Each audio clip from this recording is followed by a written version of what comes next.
Hello, everyone. This is lecture 18 of PTRE 475575. Well, completions and advanced stimulation techniques.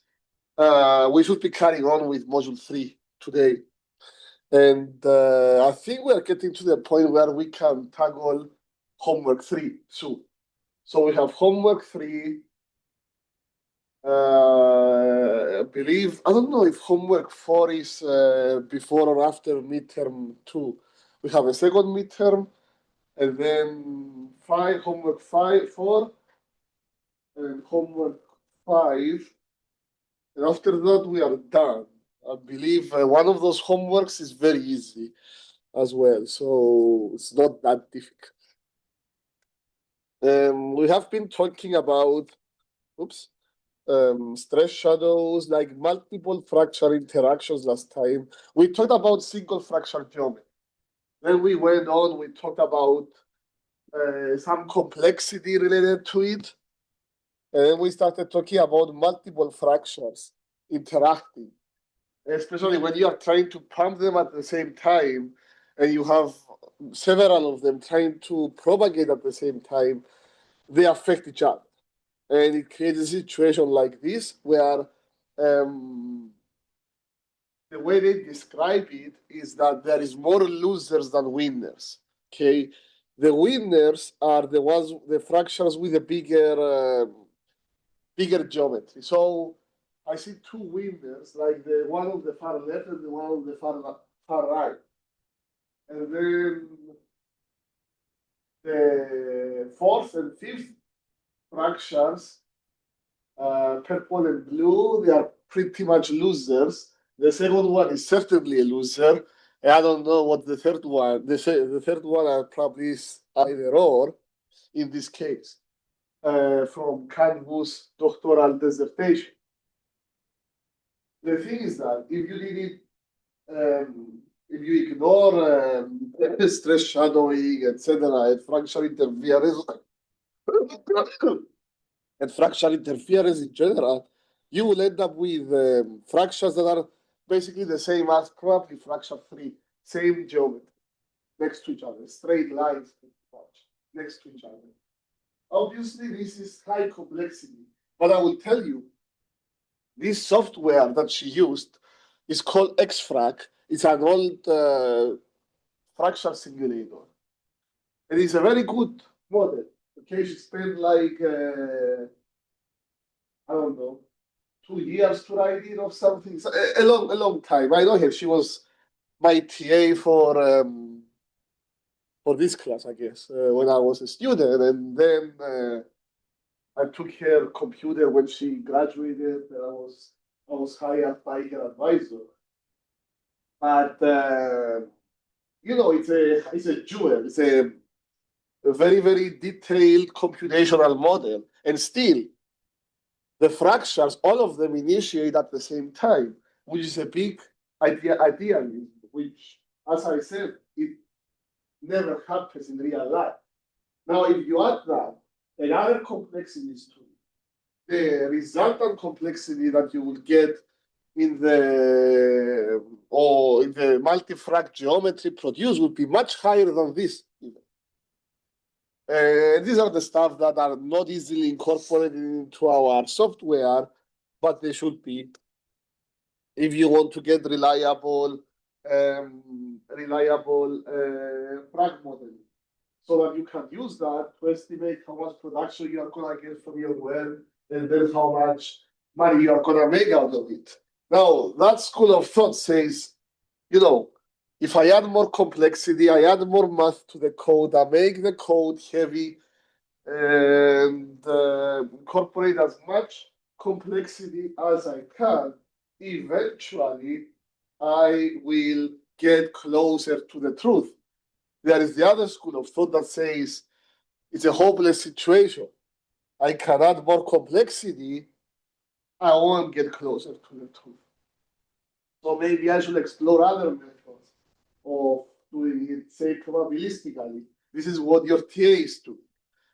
So he's trying to gather data from the lab, for instance, put them together, scale them up, and with a probabilistic model, be able to predict the multi-track geometry.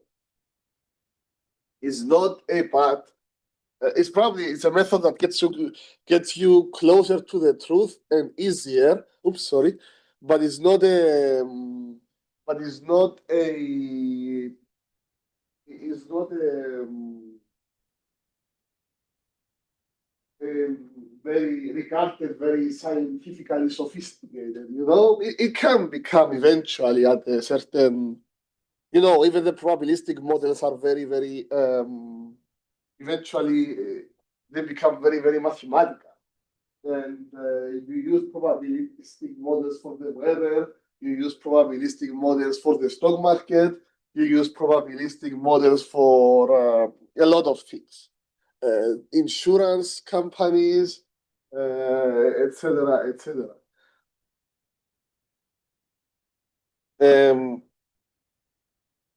So all these things, non-planar hydraulic fracture growth, hydraulic fracture swarms, hydraulic fractures ending prematurely, reductions in the resultant stimulated reservoir volume, suboptimal economics.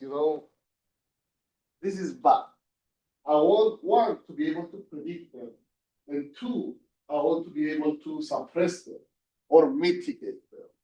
And this is what is going to be the next subtopic we are going to explore, that is limited entry techniques. And there is, I think, one student that will look into this for their project, their term paper, which is good. Now, limited entry, the term limited entry is not a new term. It started in 1969 from a paper in the Journal of Petroleum Technology titled, it was a short title, I don't remember, it was Limited Entry Techniques for something. And it was back in 1969, they were doing vertical wells. And they were trying to hydraulically fracture those vertical wells with gigantic longitudinal fractures. And they wanted the fractures to go a certain direction, as in to stay within a certain confinement and avoid having sort of like thief zones that will still fracturing fluid, etc., etc. So they were trying to direct the fracturing fluid the way they intended to maximize production, and it's very similar to, I don't know if you do that in your reservoir classes, what we call conformance control. It's like when I do a water flood and I have an injector well here and a production well there, and I want the water that I inject here to go there. I don't want it to go there. I don't want it to go there. I don't want it to go down or up. So conformance control is like, how do I keep it in that pathway that I want it to go? I might have some fifth zones like high permeability, VAX, VAGUES, and some karsts, KARST, that might steal my injected water, and then I might want to pump something that will plug them so that they don't steal my water from the water flood. It's very similar concept, okay? And some of the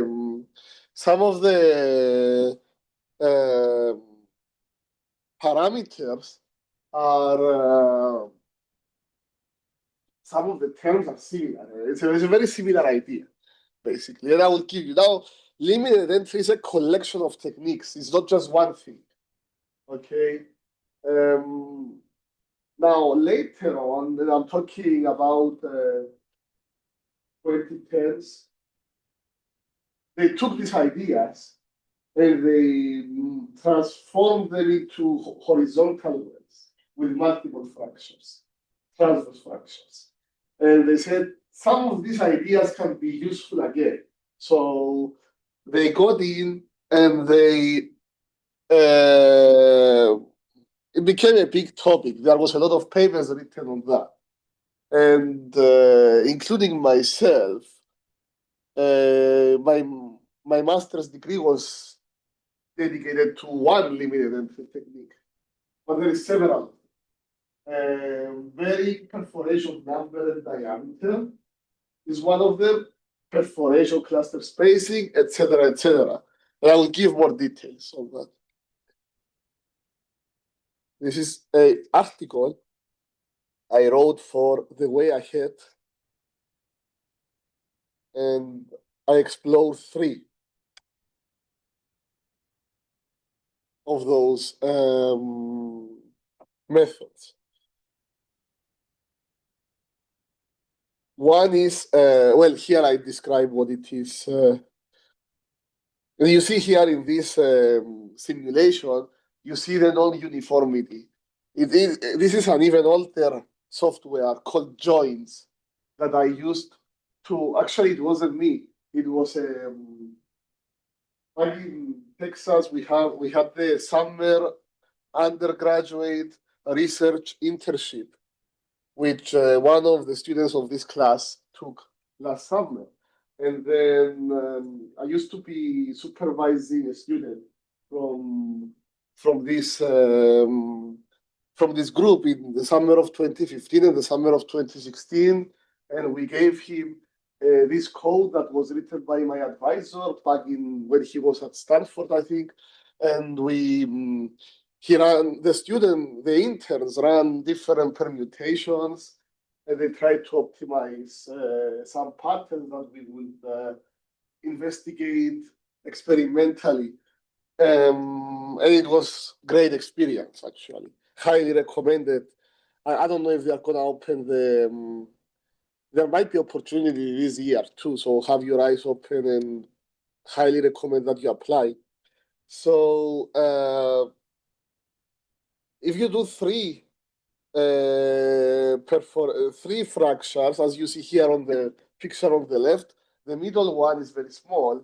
The outer ones are very big, and that's provided they all start at the same time, etc., etc. Then you do 5, you still see uniformity. You do 6, you still see uniformity. Then we try to play around with the spacing. Move the middle one either closer to one side or the other side. And we created a pattern that actually gives you a little bit better geometry, okay, for both 3, 5, and 6. Then the second technique that I mentioned in this, I guess, magazine article is the limited entry using perforation diameter. I think one of the students of this class wants to look into this topic. And it's basically where you think that there would be losers, you make the perforation diameter bigger. And where you think there would be winners, you make the perforation diameter smaller. So you are trying to balance level the playing field a little bit. Okay, it's a smart idea. The thing is that there is, it's very hard to get that right. It's a very, very smart idea. It's tough to get it to work as you like to. But when it comes to simulations and stuff, it's very, it's good. It has a lot of breadth, you know. Now, one thing I wanted to show and I forgot is that look at these patterns. No, sorry, don't look at those. Look at those patterns. Do they have something in common? So, one thing in common that they have, and I hope that you're able to see it online, is that they are symmetric. Yes, they are uneven, but they are certainly symmetric. And what does that mean is that besides simultaneous fracture initiation, we are also ignoring the changes in the frictional pressure losses across the stage. So if the stage is this long, as is the classroom, the pressure, and I'm pumping from here all the way there, and I'm trying to create a fracture here. initiate a fraction here, another fraction here. Okay? By the time the fluid comes here from there, it has lower pressure and lower pressure and lower pressure because of friction. And it will lead to uneven, asymmetric patterns. But because these models ignore it, that's why we get those symmetric patterns. They just say that the stage is so small compared to the entire world that we simplify and ignore the. Yeah, so nothing really. I mean, people spend a lot of time working on those stuff when I was a student. And anyway, so this is another technique that you can explore. So besides non-uniform spacing, so you try to level the playing field by making the diameters, perforation diameters bigger where you think you're going to have losers. Now, for the first one, which I didn't describe a lot, I didn't explain a lot, irregular perforation cluster spacing. That's the one I investigated in my master's, is that if you move the losers closer to the winners, you will basically try to balance it out. So the idea here is that I think the way that it was Wu that described it this way actually the first time, is that she said that if you move this, you have this group that is further away from this group. So you are sort of balancing out the interactions. So you basically make the winners less winning and the losers less losing, sort of like that. And so these are two methods. They are not the only methods you can achieve limited entry. Another way that you can do it, and this is not for one fracture stage, is for multiple stages, is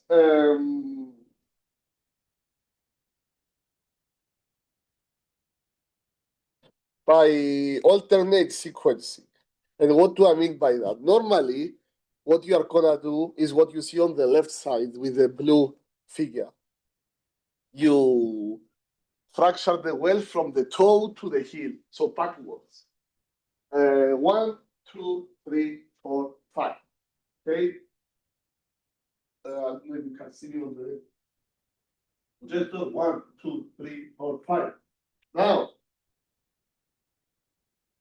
there was a guy in a PhD student, again in Texas in 2012 or 2011, and he did some simulations himself, and he found out that if you don't go consecutively, and if you go alternating, like you go one, and then you do the second one that you stimulate is basically frac stage 3. And then you go and do 2.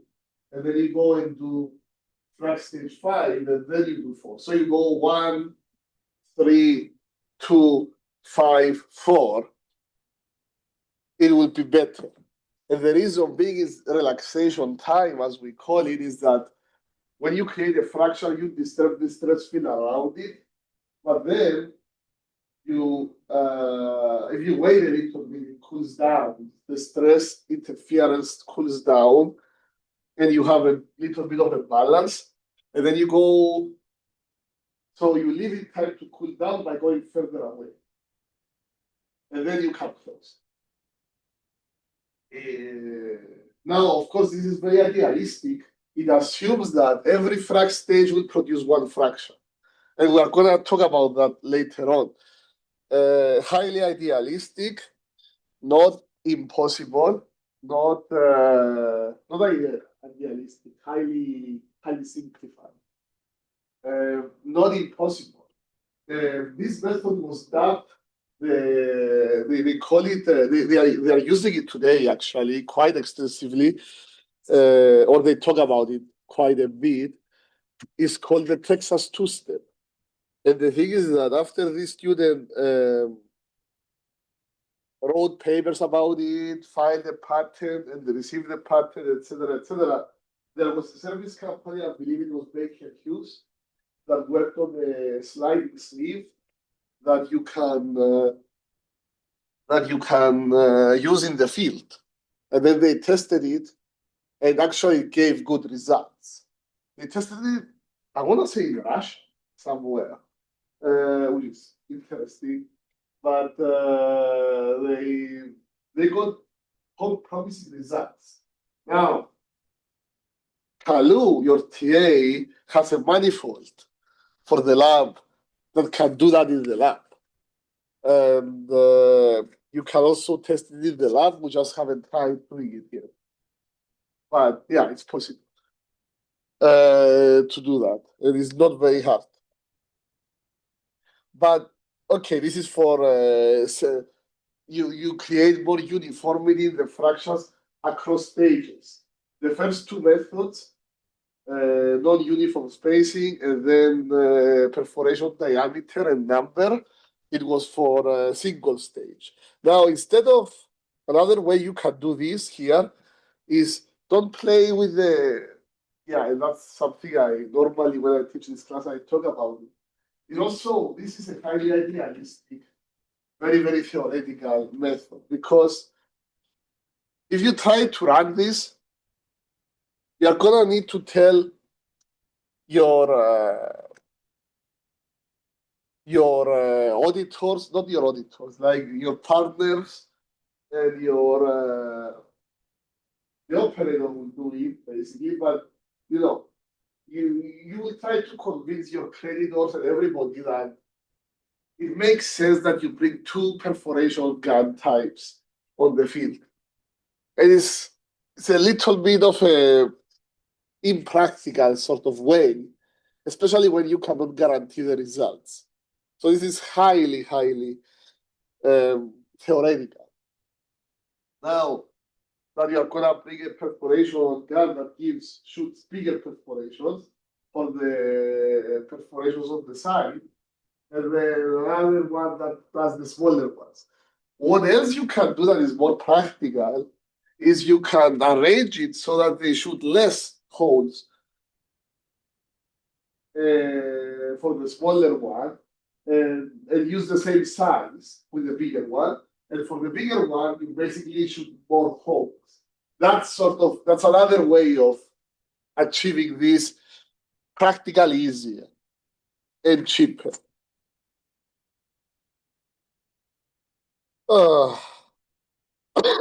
Anyway.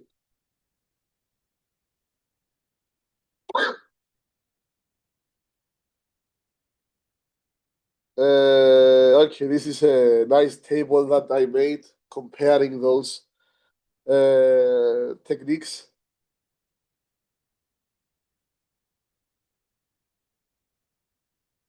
And their practicality, expense, field scale evidence, etc., etc.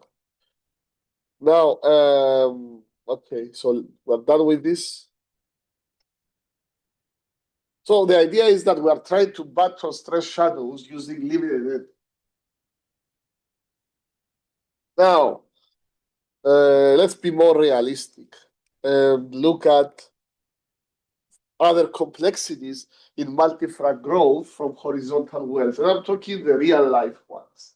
Don't think about software and stuff. Think about real life. What other complexities do you think you are gonna encounter? Let's start from the ones that we know first. Non-simultaneous hydraulic fracture initiation, right? Another one is a dominant or runaway fracture creation. And that is what you see here. You see a little bit of complexity in the Diablo region. Every color is a different stage of it. And you see, like, it's very hard to see it from here, but every stage, and that certainly happens in the experiments as well, when you can see the fractures.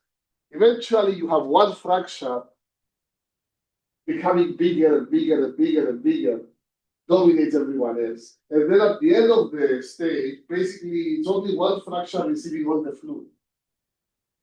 this is how it goes. Every experiment I did with multiple fracture initiations ended up with one fracture getting everything.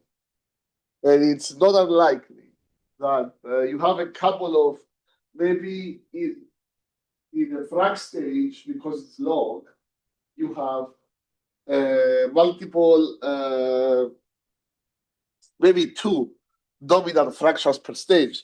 So you may have like 5 or 10 fracture initiations, but eventually you have two very long fractures.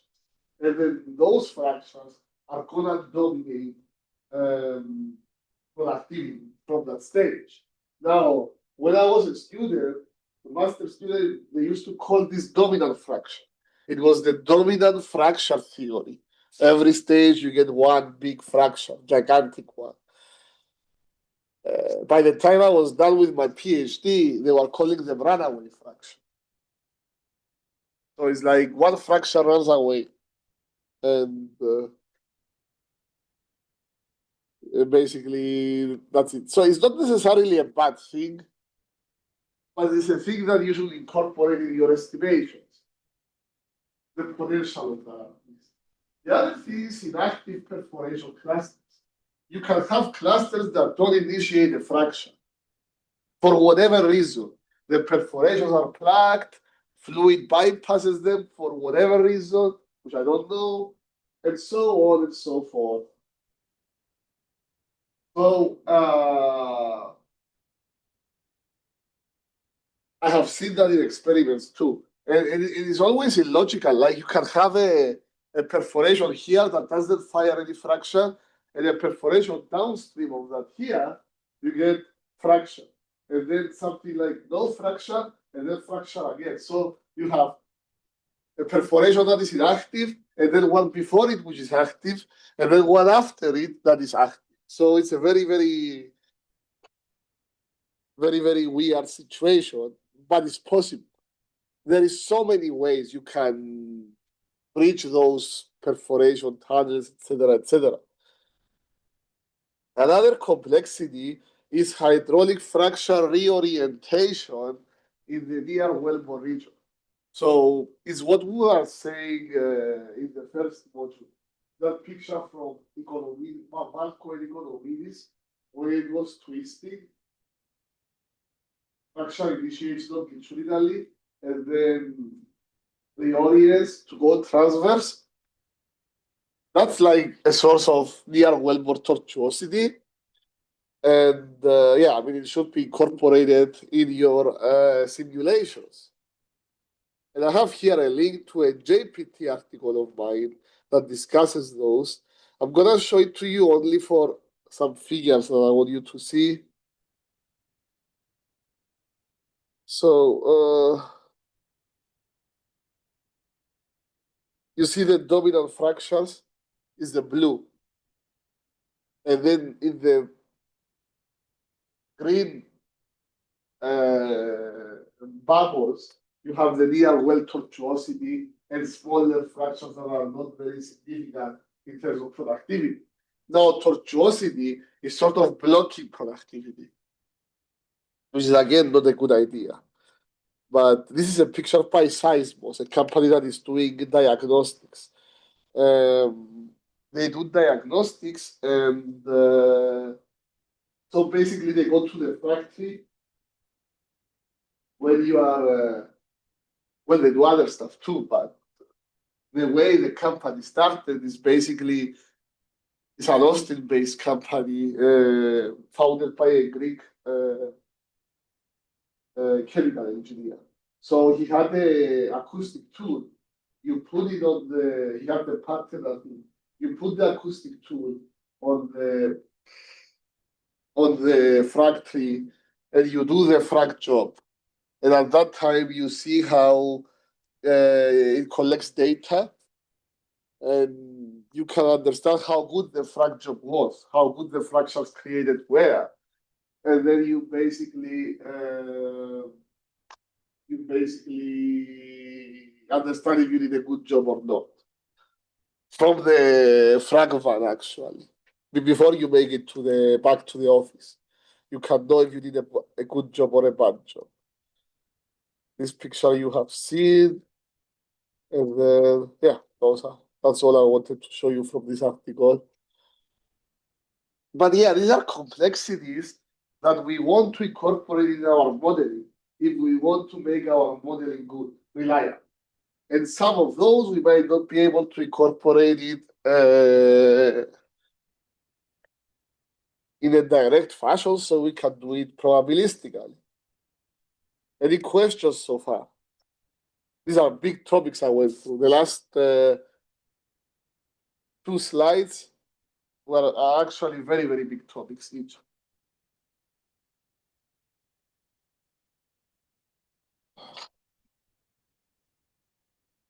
Okay, so now flow regimes through open, excuse me, flow regimes through open hydraulic fractures. And I know the way the arrows are pointing, it works like that if it's fracturing fluid, but if it's produced fluid, it's the other way around. Okay, the regimes can work the same way both ways, but the conditions are very different. So the first one at the top, you see the fluid moving in a straight fashion, straight parallel lines on each side. Okay, that's the easiest one, is the linear flow in the fraction or within the fraction. The second one is straight on the side and then linking off up and down to the surrounding rock formation by linear. So twice linear, linear in two directions. Along the fracture length and up and down, or to the sides of the fracture length. Then we have linear flow in the formation is one option. Then you have pseudo-radial, which is basically radial, with the exception of the side of the that is the fractures is gonna be a different flow. So that's why we call it pseudo-radial. Remember, pseudo means fake, fake radial.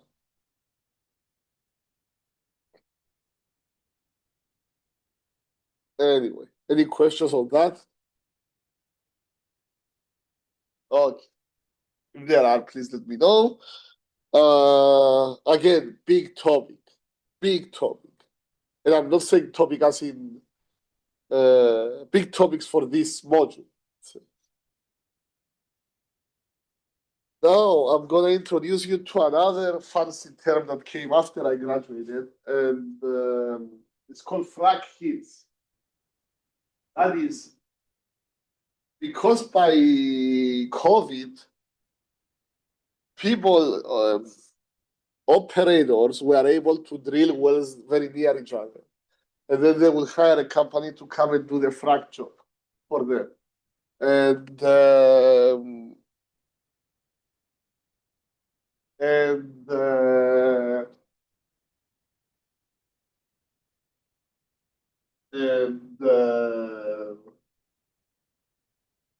the wells are so close to each other, and you may end up one well producing fracturing fluid that was used to stimulate the next well. Okay, it could be the same company. It's still not a good idea. It means it's inefficiency. But then it can be another company. And then it's like your frac job is interfering with my well. And then it's like a little bit of a discussion. It's a problem that was induced because we are so good at our job. We became so good at our job that we are fracturing wells so close to each other that otherwise we wouldn't have this problem. Okay, that's why I'm saying it's a very recent problem. Like 10 years ago, 11 years ago, when I was a master student, you wouldn't hear, nobody knew what frac hit meant. So you need to take care of it. There are ways you can adjust. There are ways you can play around. There is a lot of literature called parent-child well interaction.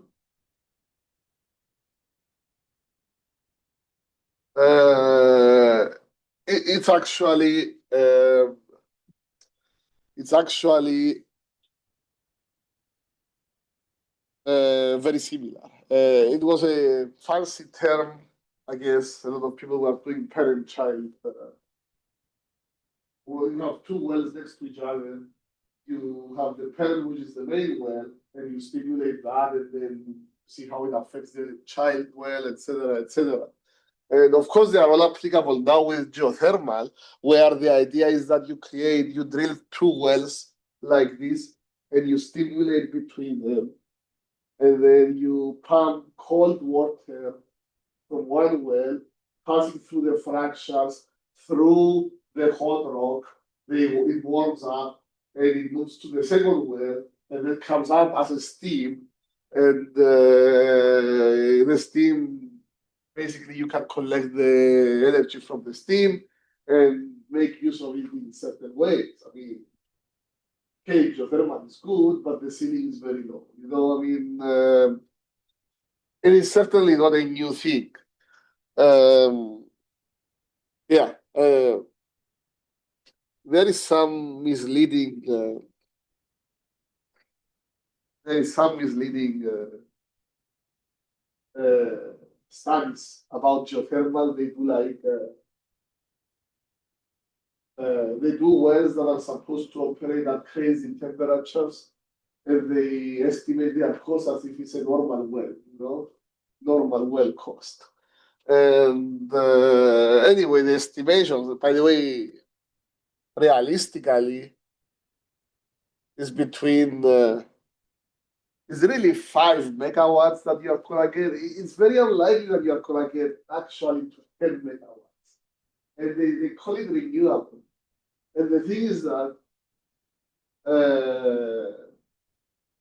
as you operate that system, the rock will eventually cool down, and the temperature difference between the water you inject and the water you produce is gonna go down, down, down, just like the pressure of a normal oil reservoir drops. And then you get to a point where the temperature difference is not high enough to make economic sense. And basically, you need to shut in the well, then shut in the system, shut in the operation of the geothermal power plant, wait 30 years until the temperature of the rock evens up again and becomes hot again, and then start it again. So renewable within logic. Renewable is really a bad word. Alternative makes more sense. And a practical alternative to avert the effects of stress shadows is zipper fracturing, which involves 3+ parallel wells and alternate sequencing to cancel out stress shadow effects. And this has been tried in the lab at very controlled conditions. It yielded okay results, not amazing results. But in the field scale, it's very hard to. There is so much heterogeneity that you need to worry about, anisotropy, non-uniformities. It's very, very hard to control. Very, very hard to control it. The idea is to reduce fracture spacing by placing hydraulic fractures only after nearby fractures have been made and probed in adjacent wells. So you go like, you stimulate here, HW means horizontal well. Horizontal well 1 and horizontal well 3 first. And then you do horizontal well 2 in the middle, and then you create the fractures in between the stages of the other. So you intentionally place them. Again, it's good if the operator is the same for all wells, but might not be the case. You know, real world is very complicated. Sometimes fractures in one well may run into another fracture well. This is called a fracture hit. By the way, this paper, this figure on the right, Roussel and Sharma that's the paper that presented or demonstrated the Texas two-step. It shows you you have a fracture here where it says 3. This is your fracture, and well, this is the fracture, and around it is the region that is affected, the stress of the stress perturbations around the fracture.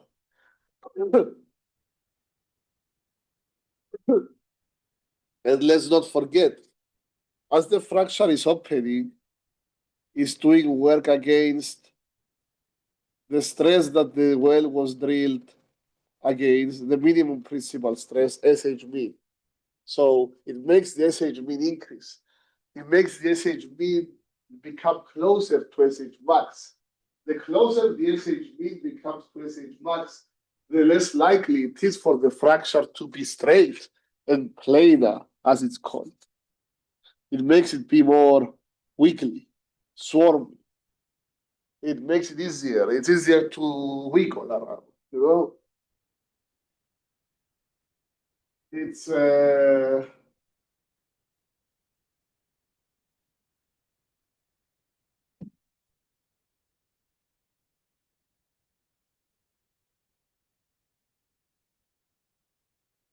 it's yeah, it's good if you can model it. There was a debate, not a debate. There is some interesting characters involved in fracture modeling, and they all have interests. Like they have their own software that they try to push, they have their own theories that they try to sell, and they argue each other. And sometimes the argument is just to give them attention, to bring attention to their own work, you know. And I think it was like last year, 2 years ago, around the time of the presidential debates, there was a professor from OU and a software company owner or founder from California, and they had a debate. And the debate was whether modeling the fractures as straight lines makes more sense, or modeling the fractures as a distinct fracture network makes more sense. And as you understand, each side was like the guy that has a model that is doing it planar was suggesting that. The guy who has model doing it swarmy was suggesting that. So it's like, yeah, it's a weird situation. No, I hope they make some money and they are not starving. But yeah, ultimately, you need to get close to the truth with whatever way is possible, with whatever way is gonna do it. Suppressing hydraulic fracture interference and frac heat. So this is similar to limited end. I have this problem. I know about this problem. How am I gonna solve it? How am I gonna suppress it? I want to prevent it from happening. So I can optimize my wellbore spacing, stage separation, and frac stage sequencing. These are critically important to maximize the net present value of multi-stage fracturing completion work. Recent completion designs give more freedom to fractures to develop by placing multiple perforation clusters in a single stage. If I can put, we call that obviously multi-cluster fracture. The thing is that if I have this stage, it's 50 feet, 100 feet, for simplicity. If I can put, I don't know, 8 perforation clusters, and then somebody comes in and says, I can put 15.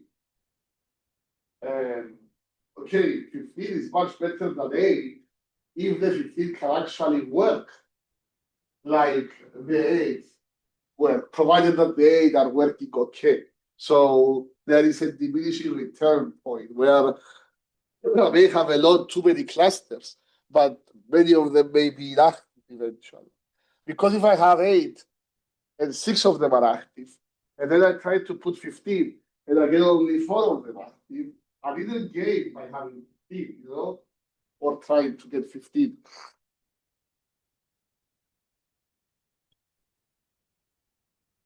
Sometimes stress interference may halt the propagation of nearby fractures, resulting in long and short fractures.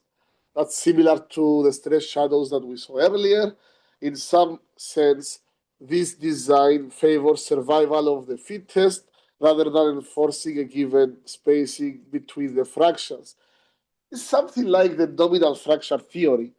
Like basically, if you have a dominant fracture, most of your production, like the majority, if not virtually all your production, is going to come from that fracture. So that's the important one. The rest are like they can be ignored. There was a company. No, it was an old classmate of mine from LSU. He got his PhD 1 year before me, and he got a job in MATLAB working on their energy-related problems. And I remember he did a software. He said that, it's so complex, the fracture geometries. Why don't we model the whole fracture, the whole stage as one fracture? Only one fracture. Not the dominant fracture, but an average fraction of everything, an average of everything that produces. It might be easier this way. And actually, more practical, certainly. And it wasn't a bad idea. I don't know, I remember much details about that. But it was around before COVID. Anyway, practical aspects of hydraulic fracture treatments. By the way, are there any questions on what I have went through? I know I'm going through things very, very fast. We are on slide 34. By slide 37. No, by slide 36. I should be able to give you the homework after today, homework 3. I need to prepare it and everything, but I think we're ready to go in that regard. So some practical aspects of hydraulic fracture treatments that we should know. Fracture should remain open, so we use propan. It's propped open, that's why it's called propan. Lower fluid viscosity makes fluid easier to pump naturally, but it makes the fracture smaller. But that's why the invention of slick water fracturing fluid helped a lot. Because it lowered the pump requirements. Several swimming pools of water may be pumped in a hydraulic fracture treatment, and the pumping power is basically in total of a frac fleet is a total of 40 megawatts, which is the jet airliner's engine. 40 megawatts. How much did we say is the enhanced geothermal project that everybody talks about? We said like around 5 megawatts, and then it drops down to about 2, and then you have thermal break. So one airline, jet airline engine is 4 megawatts. Anybody knows how many megawatts is a coal-fired power plant? Old school style, 1970s design is 500 megawatts. That's the last time a coal-fired power plant was built in the US, 1976. They are talking about building one more now. The last one was built in outside Huma, Louisiana, 1976. That technology was good for 500 megawatts. Today's technology, you can easily get it. Easy. And you can go even higher. It's just going to be more expensive. It's possible. In China, they get a new power plant every month or something. So that explains a lot. We are busy with 5 megawatts of geothermal, and other countries are building huge power plants every month. Anyway, so typical procedure. Water transfer will push water to the working tanks, hydrostatic and atmospheric pressure.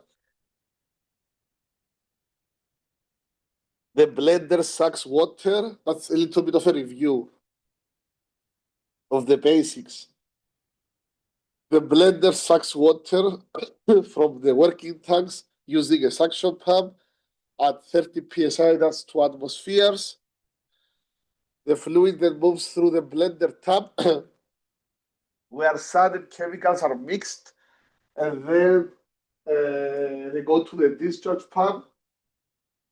They are discharged at 60 to 100 psi, which is like 7 atmospheres.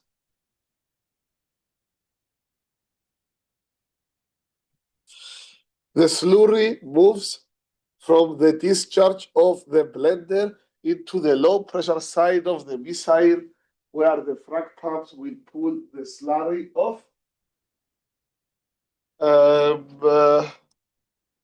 The slurry then goes to the suction side of the frac pumps. Frac pumps are basically the traps. Okay? The suction side and the discharge side, and moves through the positive displacement frac pumps and is converted to surface treating pressure. After that is basically missile and monoline. This is then go to the discharge side of the missile at the surface treating pressure and go to the monoline. Surface treating pressure is a little bit of an approximation here. You still lose pressure to friction after the frac. Through the missile, you lose pressure to friction. Through the monoline, you lose pressure to friction. Eventually, you get to the... So, yes, the pressure after the frac pad is like bigger than the pressure at the frac tree because you lost to friction. I ignore that. That's why it's basically, you can neglect that, maybe. Or for simplicity, we neglect that, and then we are basically, we can say that after the frac tracks, we are about at the pressure that you are basically injecting. The fluid then moves through the whichever zipper leg is open into the frac tree, and they go down hole after that. After the frac tree, you go deeper. If you go deeper, you have more fluid above you, pressure goes up. Okay? Once you reach the landing point of the well, you have all the fluid above. But then you are going horizontally. So after that, you are just going to be losing to friction. So by the landing point is the highest pressure fluid that you have. And there is losses to friction.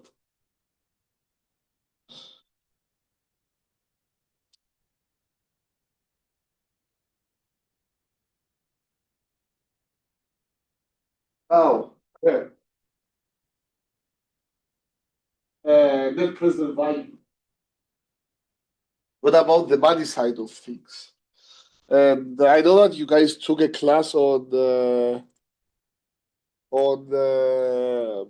it's 405, the class on petroleum economics, something like that. Donald, when did you take 405? Yes, Who was teaching it? it was Jabari. Oh, okay. Yeah, I don't know. I think it's Bundes who's teaching it now. I'm not sure. But or taught it last time. But you do some calculations on the economics, and the general theory for cash flow is the same everywhere. But when you look at oil and gas projects, there is a little bit of a deviation. And when you look at fracture treatments, further deviation. And I'm trying to sort of customize it so that we make some equations just for fracture treatments. So the net present value is basically this equation, the optimized one. And that is basically is the summation of the total revenue you are going to get from your stimulated well, discounted every year, minus the total cost, total treatment cost. Now, I don't discount the total treatment cost because I stimulated the well today on day one. Okay, I pay money for today, and after that, every year for several years, I'm making gains. Now, the thing is that what is the discount rate? Donald, do you know what is a discount rate? It like the bank rate or something. A bit like what? Sorry. The the bank rate or something. You're thinking about interest rate, and it's actually is related. You are not far from the answer here. So similar to inflation, similar to inflation. So um, if I give you $100 today, um, in 1 year, this 100 this $100 of today is worth $80 the next year, and so on. But similarly, I think you can understand that it's not just inflation; it's other stuff too. But basically, the discount rate is at least equal to inflation. It includes other stuff as well. But the best way to think about it is the opposite: is to say $100 from 2028 is worth how many dollars of today? And there is like a certain amount of money, and then $100 of the year 2030, how many are worth today? And the answer would be a smaller number. So I think the first example that I gave was wrong. I should have used, yeah, basically the value of money depreciates with time. The devaluation of money with time based on things like inflation and others. It's a big economic concept. For us, we care that, okay, every year I have some costs and I have some revenues. And then the second year, I have some costs and revenues. And the third year, I have some costs and revenues. I need to discount them every year. Okay, I need to discount them accordingly and then add everything up. And then I get what we call the net present value. So the net present value of the project is worth $1 million of today's money. Okay, it doesn't mean that I'm going to make $1 million in the history of the project. It's worth $1 million of today's money. Okay, that's what I'm trying to say.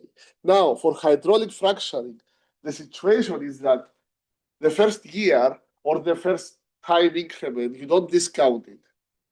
Okay, you don't have discounting. And that's the thing is that the fracture treatment will take place over 2 days, and then the well will be producing. So I need to discount the production. So I need to discount the revenues. But the cost, I don't need to discount them because the hydraulic fracture treatment will take place at the beginning of the project.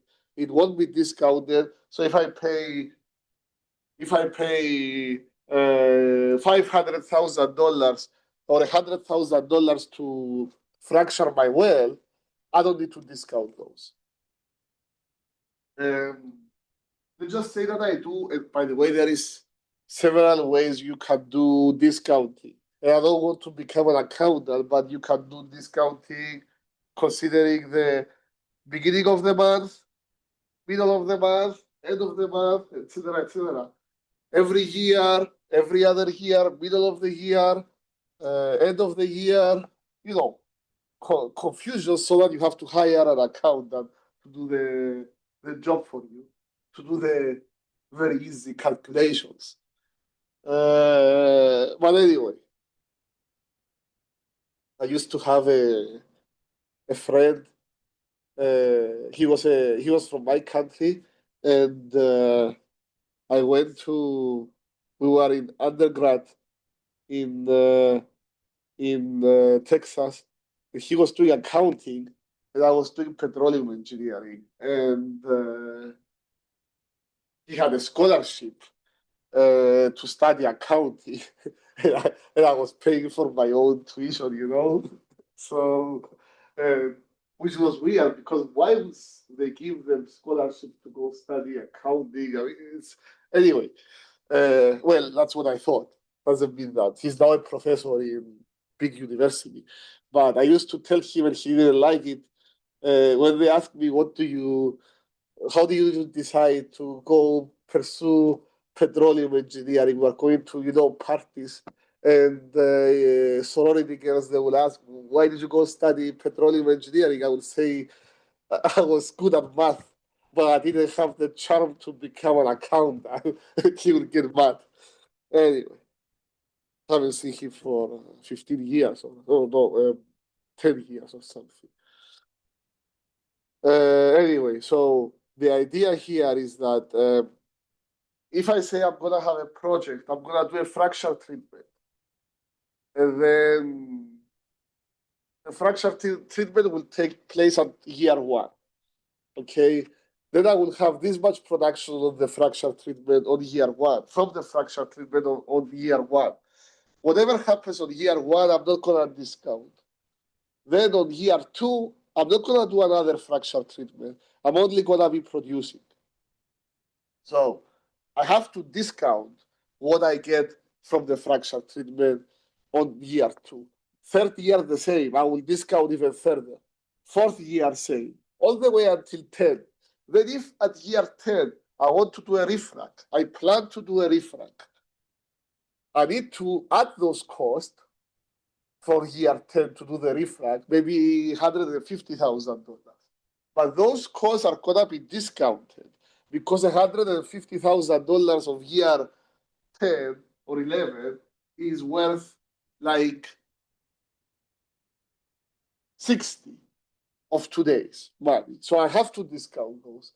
But once I make that, after I make that fracture treatment, refrac treatment, the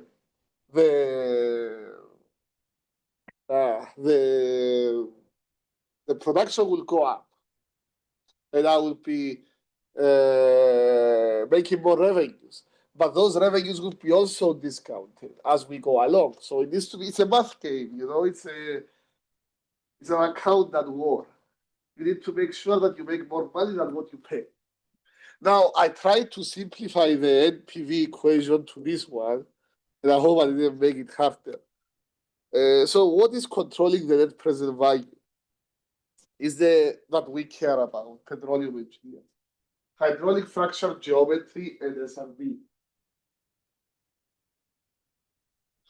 Prompt volume and well deliverability. Prompt volume is that EPV I mentioned last time. And well deliverability is something that we are going to talk about more in module 4. I want you to, for now, when you see well deliverability, think about it as well productivity. Okay. Decline curve analysis and cumulative recovery. How do I expect my production to vary? What is the forecast?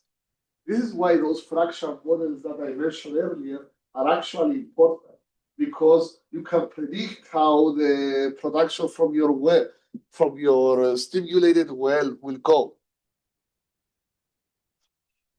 Treatment optimization and total cost. And we have another article about fracture treatment and present value. But before we go there, I will show you this figure, which basically shows how do you estimate, which is the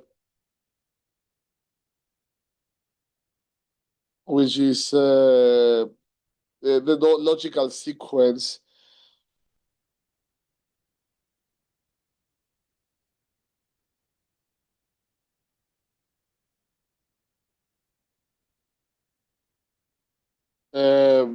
Sorry, I was checking my email for something. We start from fracture geometry dimensions, which is everything we have been discussing the last two lectures. Every complexity that will affect the fracture geometry should be included. And this is a petroleum engineer's job, okay? A good one. Then we do the stimulated reservoir volume, which is, I guess, is very easy after you get, if you get an accurate fracture geometry, the stimulated reservoir volume is easy to calculate. And then you want to estimate how much of that volume would be filled with propant, and have that because I may have a very big stimulated reservoir volume, but not its entirety is gonna be filled with propant. So it might take some time.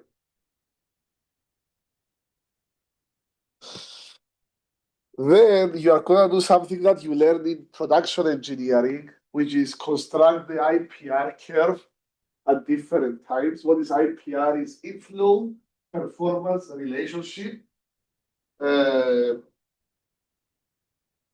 gonna talk about it next module, but it's basically a simple version of, and I don't want to insult anybody who's interested in the reservoir simulation because it's a very big topic. It's like the simplest reservoir simulator you can develop. It relates how much pressure the well is having, the reservoir is having, to its production. That's it. Very easy. But you know that changes with time. Basically, how the well, how the reservoir will perform. And then you will come on that, use IPR curves to assess well deliverability. You have to take some steps and assess how good your well will be producing. Okay, you need to incorporate some vertical lift performance analysis in your system to see how much oil is going to be coming out of my well. That's what you're trying to figure out. And then project cumulative production with decline curve analysis, DCA. Basically, how I expect the production from that well to be declining with time. You know, it will be, will it be steep? Will it be, how much? Shale will be steep, but by how much? And is it good? Is it not good? Etc.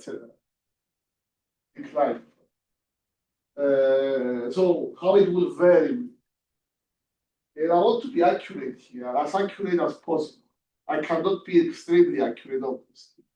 And then the thing that I certainly cannot be accurate is how will the price of what I'm producing gonna be changing with time? Because it's what I'm producing times the price of oil per barrel. I mean, price of oil changes a lot. And with stuff that you can predict, like geopolitical events, etc. So,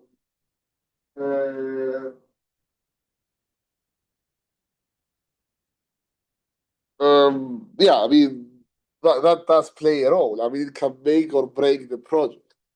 And after that, you need to subtract from it the total treatment cost, which is basically, this is something that you can obviously know accurately because you are going to make a deal with the company that is going to do your stimulation treatment. It might be a company you frequently work with, so they might do you a good price. It might be some partner that it might be some partner that will do it for you basically for free, but it's partial owner of the well, etc., etc. There is a lot of, but it's generally accurate. Certainly, I can estimate my cost much more reliable than what I can forecast my revenues because the revenues depend on the oil price. And nobody can predict the oil price. And that is how do you optimize the net present value for, after you subtract the cost, you basically have the net present value. And the net present value is an extremely hypothetical value. It's not a real math. It's like, okay, this project is worth $1 million of today's value. The project may give you like $3 million in its lifetime, but it's worth everything all together. Now, okay, we said it's not real money, but if I have two wells, I'm deciding from the two which one I should stimulate and not. If I can only stimulate one, and I want to focus on that, obviously I would choose the one with the highest and present value. It might not be an accurate estimation, but like if it's accurate enough, relatively speaking, between the two, is good. I mean, it can help you a lot make comparisons. Or if I'm looking to buy a well and then I'm making some rough estimations, etc., etc., I write a report. A lot of consultants do that job, and so on. Now, this is a figure. 1 second.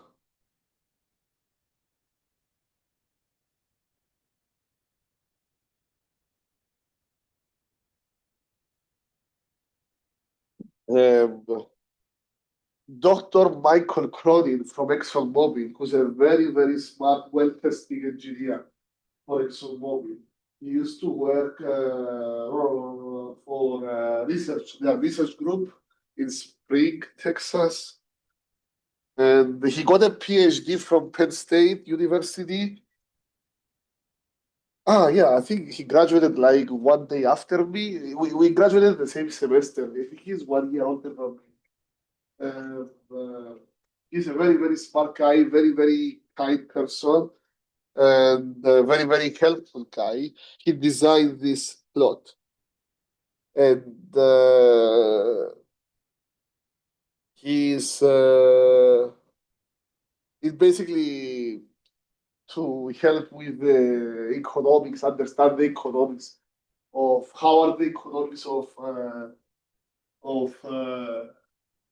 your hydraulic fracture treatment are played out. So first, you have two regions. The first region is the investment stage, and he did it a little bit of a. He did it a little bit of a. He made it bigger than what it really is. It's not to scale. So I start initially. I haven't done anything to the well. So at $0. Then I start preparing the well for the hydraulic fracture treatment. I do an acid wash.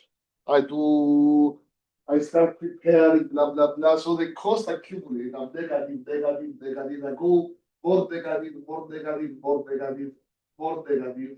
And then I do the fracture treatment. I'm very negative. And I get to the point after I do my fracture treatment, my flow back, everything. I'm at the dotted line between regions 1 and region 2. After I turn on the well, and I send it into production, is basically region 2, which is a much longer region than region 1. Region 1 should have been like very, very narrow. But obviously, this was for didactic purposes. So, after that, I'm making money, I'm producing oil, I'm selling the oil, and I'm making money. So, I basically start going up. Okay, we have the base case, which is red. I go up, and at that point here, whatever is called this one is my payout time. Okay, I hit the zero again. I'm back to zero. I started with zero, and I'm zero again. At this point, if I stop here, I just made the money that I spent. So I'm even Stevens. Like I make as much as I spent. But if I carry on going, everything after that is more money to me. Okay? And that's the base case.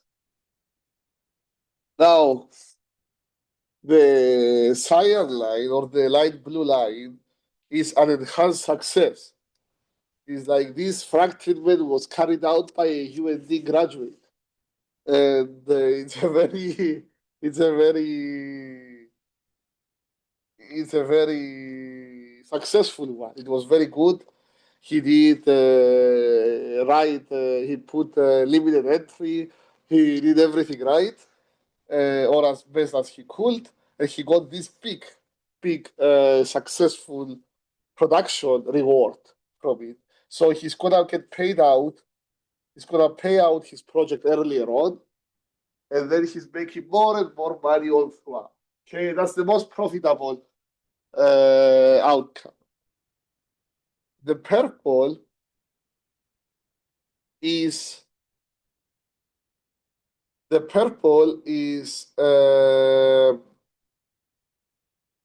reduced success. So that wasn't a UND graduate. It's from NDSU. He did a fracture treatment. They don't have petroleum engineering at NDSU. They got like somebody from a different discipline. They told him to do their fracture treatment, and it was not good at all. He got a lot of stress shadows. He didn't. It wasn't good. It never paid out. Never made the money. So it's always negative. Okay, so it's a very bad fracture treatment. Like probably they ended up as screen outs everywhere. Okay. And then you have this green, which is basically is the same as A, but it started lower here because the costs were higher.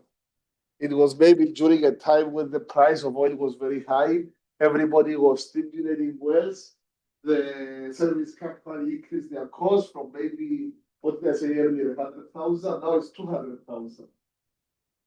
And you will be surprised, but I remember back in the day when I was undergrad and the price of oil was still high, operators will fight each other for service companies.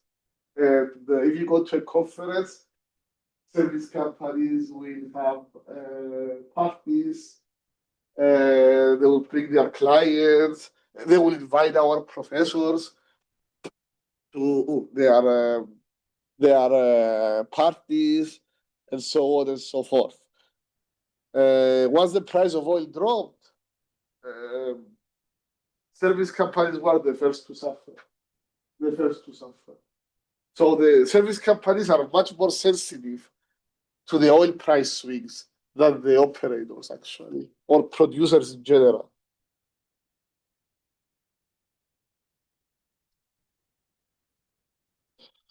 So this basically describes what I just explained. Schematics of the NPV curves as a function of time for three scenarios compared to a base case in regard to the hydraulic fracture treatment's success in terms of revenues and total cost. And the total cost is of the treatment is basically in region 1, and then everything else is success. Now in your homework, which you are gonna see I'm gonna play around a little bit, and I think we are talking about the refrag later on. So anyway, I have to leave because I stayed over time. Thank you very much, and I will see you all on Tuesday. Have a nice rest of your day. Thank you, Donald. Thank you.